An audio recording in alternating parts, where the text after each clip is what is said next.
नमस्कार दोस्तों, आप में से काफी सारे लोग पूरे सप्ताह अपने ऑफिस में काम करते हैं या अन्य दूसरे कामों में बिजी रहते हैं, जिसकी वजह से कई बड़ी डिफेंस संबंधी खबरें मिस हो जाती हैं। आपको अपडेट रखने की कोशिश में सप्ताह भर की सभी बड़ी खबरों की डिटेल्स जानेंगे इस वीडियो में। नमस्कार दोस्तों, मेरा नाम है अमित और मैं स्वागत करता हूं आपका अमित अपडेट्स चैनल पर। पहली खबर में बात करते हैं ब्रह्मोस की। तो ब्रह्मोस एक सुपरसोनिक क्रूज मिसाइल है जिसे भारत और रशिया ने मिलकर बनाया है। यह दुनिया की सबसे तेज क्रूज मिसाइल है जो 3000 किलोमीटर प्रति घंटे की स्पीड से जाकर अपने टारगेट को पिन पॉइंट एक्यूरेसी के साथ डिस्ट्रॉय कर देती है। इसके एयर वेरिएंट को सुखोई 30 MKI में इंटीग्रेट किया जा चुका है।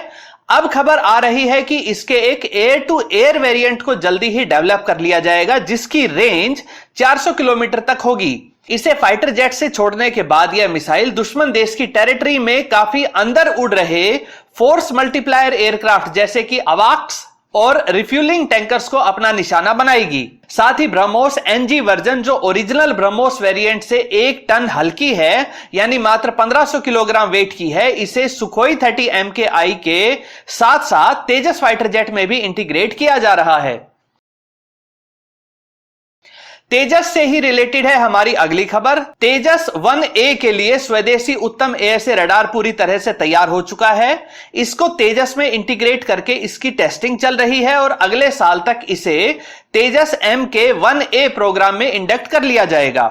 इससे तेजस में 200 किलोमीटर रेंज वाली मिटियोर मिसाइल लगाने का रास्ता भी साफ हो जाएगा, क्योंकि यूरोपियन MBDA कंपनी ने अपनी मिटियोर मिसाइल को इजरायली एएसए रडार में इंटीग्रेट नहीं करने दे रही थी।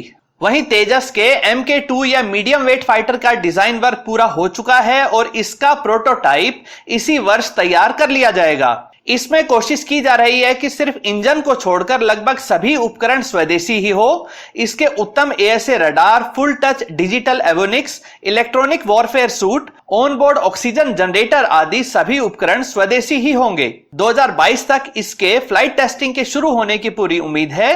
काफी सारी टेक्नोलॉजी पहले से उपलब्ध है या डेवलप की जा चुकी है, इसलिए अब किसी तरह की डिले होने यानी कि देरी होने की गुंजाइश बहुत ही कम है।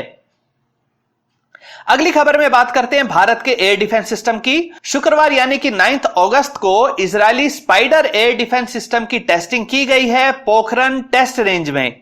स्पाइडर एयर डिफेंस सिस्टम एक मोबाइल एयर डिफेंस सिस्टम है जिसे एक ट्रक के माध्यम से कहीं भी ले जाकर इंस्टॉल किया जा सकता है।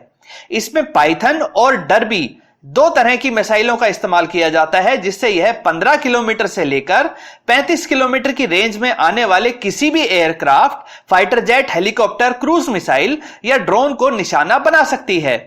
इसे पाकिस्तान के साथ लगती हुई सीमा पर डिप्लॉय किया जा रहा है। साथ ही भारत की खुद की आकाश एयर डिफेंस सिस्टम को भी लगाया जा रहा है, जिससे कि मल्टी लेयर्ड सुरक्षा कवच तैयार हो सके। आकाश एयर डिफेंस सिस्टम की रेंज 30 किलोमीटर तक है। अगली बड़ी खबर की बात करें तो आप सभी को पता है कि भारत ने J&K रीजन में 370 नाम के आर्टिकल को हटा दिया है, जिससे वहां के लोगों को भी वो सारी स्कीम्स का फायदा मिल सके जो बाकी भारत के निवासियों को मिलता है। इसमें प्रॉपर्टी खरीदने के राइट्स, 6 वर्ष से लेकर 14 वर्ष तक के बच्चों को फ्री क्वालिटी एजुकेशन, भ्रष्टाचार रोकने के लिए RTI एक्ट, गरीबों व वंचितों को शिक्षण संस्थानों व नौकरियों में आरक्षण आदि शामिल हैं। इससे इस इलाके के युवाओं को आगे बढ़ने व रोजगार की ढेरों अपॉर्चुनिटी मिलेगी और उनका जीवन खुशहाल हो सकेगा। इस क्षेत्र को यूनियन टेरिटरी बनाने से वहां भी नई दिल्ली की तरह ही बहुत तेज गति से विकास देखने को मिलेगा। साथ ही अलगाववाद, आतंकवाद, पत्थरबाजी व देशद्रोही ताकतों को कंट्रोल में रखने में भी सहायता मिलेगी। अगली खबर भी इसी से संबंधित है। पाकिस्तान को भारतीय क्षेत्र यानी कि J&K व लद्दाख में होने जा रही तरक्की से बहुत ज्यादा परेशानी हो रही है। वह लगातार कोशिश कर रहा है कि इस क्षेत्र को आतंकवाद का गढ़ बनाए रखकर यहां के युवाओं का भविष्य खराब कर सके। भारतीय सरकार के फैसले से तिलमिलाए पाकिस्तान ने भारत के लिए एयर स्पेस के एक सेक्शन को बंद करने का ऐलान किया है।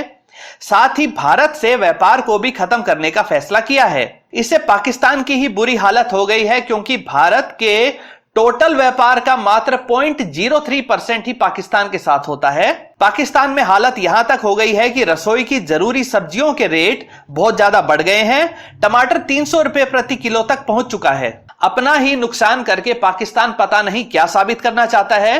पाकिस्तान ने दोनों देशों के पारस्परिक मेल मिलाप को रोकने के लिए भारत के साथ समझौता एक्सप्रेस व थार एक्सप्रेस नाम की रेल सेवा को भी बंद कर दिया है।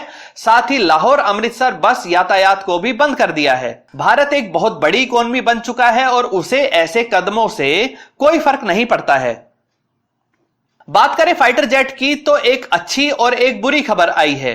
अच्छी खबर पायलट अभिनंदन की तरफ से है। उनके सारे टेस्ट क्लियर हो गए हैं और वो जल्दी ही दोबारा MiG-21 को उड़ाते हुए दिखाई देंगे। इसी पायलट ने फरवरी माह में 50 वर्ष पुराने MiG-21 से पाकिस्तान के front line fighter jet F-16 को डिस्ट्रॉय कर दिया था। वहीं बात करें फाइटर जेट से जुड़ी हुई बुरी खबर की तो भारत के बेड़े के front line fighter jet Sukhoi 30 MKI का एक्सीडेंट हो गया है। यह एक्सीडेंट हुआ है आसाम के तेजपुर क्षेत्र में।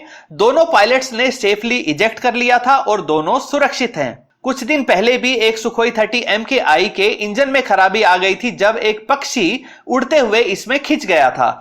इंडियन एयरफोर्स इस एक्सीडेंट की जांच कर रही है। भारत के पास लगभग 240 सुखोई 30 MKI फाइटर जेट हैं और इन्हें भारत जल्दी ही रूस की सहायता से अपग्रेड करके सुपर सुखोई स्टेटस का बना लेगा। अंतर्राष्ट्रीय खबरों की बात करें तो आपको पता है कि ईरान व अमेरिका के बीच काफी टेंशन का माहौल चल रहा है। ईरान ने कुछ दिन पहले ब्रिटेन के ऑयल सप्लाई करने वाले एक टैंकर जहाज को अपने कब्जे में ले लिया था।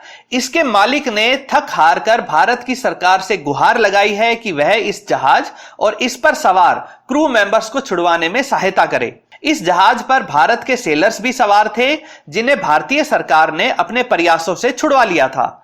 कुछ लोग इस तरह की सहायता का विरोध भी कर रहे हैं क्योंकि ब्रिटेन में अक्सर भारत विरोधी एक्टिविटीज को संरक्षण दिया जाता है और वहां के मीडिया अक्सर J&K रीजन की गलत रिपोर्टिंग करके भारत को बदनाम करने की कोशिश करते रहते हैं।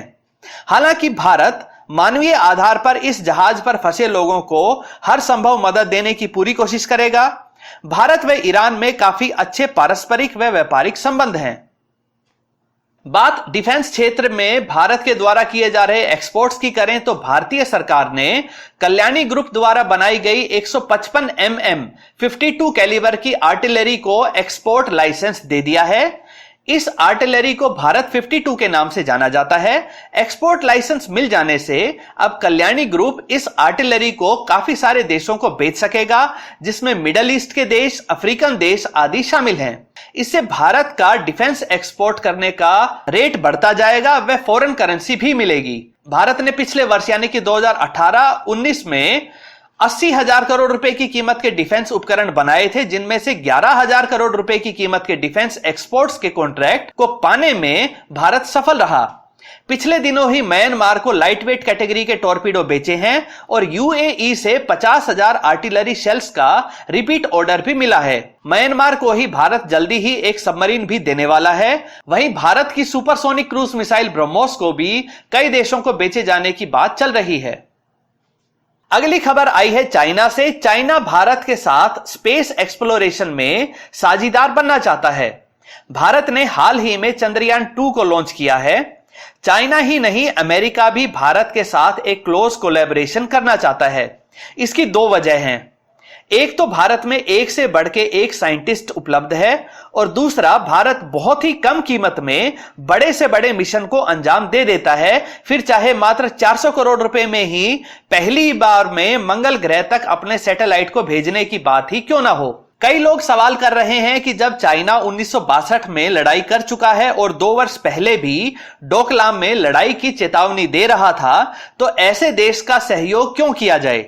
वहीं कुछ दूसरे लोगों का कहना है कि जब अमेरिका और रशिया जैसे परस्पर विरोधी देश भी साथ मिलकर स्पेस स्टेशन में काम कर सकते हैं तो भारत और चाइना क्यों नहीं।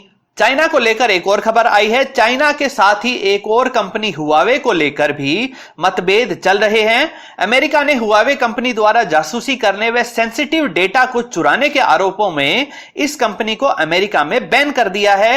वह भारत से भी ऐसा ही करने का अनुरोध किया है। चाइना को डर है कि कहीं भारत जैसे बड़े बाजार को ना खो दे। इसीलिए चाइना लगातार चेतावनी दे रहा है कि भारत इस तरह के कदम को ना उठाए, इससे वह भी भारतीय कंपनियों को चाइना में बैन करेगा। अंतिम खबर है ऑर्डिनेंस फैक्ट्री बोर्ड की तरफ से। भारत में 41 ऑर्डिनेंस फैक्ट्रीज हैं जिनका काम है भारतीय फौज को समय से क्वालिटी राइफल्स, आर्टिलरी शेल व दूसरे डिफेंस उपकरणों को बनाकर देना। एक रिपोर्ट आई है जिसमें बताया गया है कि इन 41 फैक्ट्रियों में जो प्रोडक्शन होना था उसमें 39% की कमी आई है और जो सामान मिलिट्री को सप्लाई होना था उस सप्लाई में भी 55% की कमी पाई गई है। यह तब है जब हर तरह की सुविधा इन फैक्ट्रीज को उपलब्ध करवाई जा रही है, साथ ही इन्हें ओपन मार्केट के कंपटीशन से भी बचाया जाता है। एक तरफ पाकिस्तान व चाइना बॉर्डर पर बढ़ती हुई टेंशन के कारण हमें ज्यादा से ज्यादा डिफेंस उपकरण चाहिए, तो वहीं ऑर्डिनेंस फैक्ट्री में प्रोडक्शन कम होता जा रहा है। इसी को देखते हुए जब इंडियन गवर्नमेंट इन फैक्ट्रीज को प्राइवेट सेक्टर में देने की बात करने लगी तो यहां काम करने वाले लोग हड़ताल करके प्रोडक्शन को पूरी तरह रोकने की चेतावनी दे रहे हैं। भारत सरकार कोशिश कर रही है कि जल्दी ही बीच का रास्ता निकालकर डिफेंस उपकरणों की कमी को ठीक किया जा सके। दोस्तों, ये थी सप्ताह भर की सभी बड़ी डिफेंस की खबरें। उम्मीद करता हूं कि आप सभी को अपडेट रखने में यह वीडियो सहायक रहेगी। दोस्तों, अगर इस वीडियो से संबंधित आपका कोई सवाल या सुझाव हो तो कमेंट सेक्शन में जरूर बताएं। साथ ही यह भी बताएं कि आपको यह वीडियो कैसी लगी। अगर ये वीडियो आपको अच्छी लगती है तो इसे लाइक करिए, इसे दोस्तों के साथ शेयर करिए और चैनल को सब्सक्राइब करना ना भूलें। नमस्कार।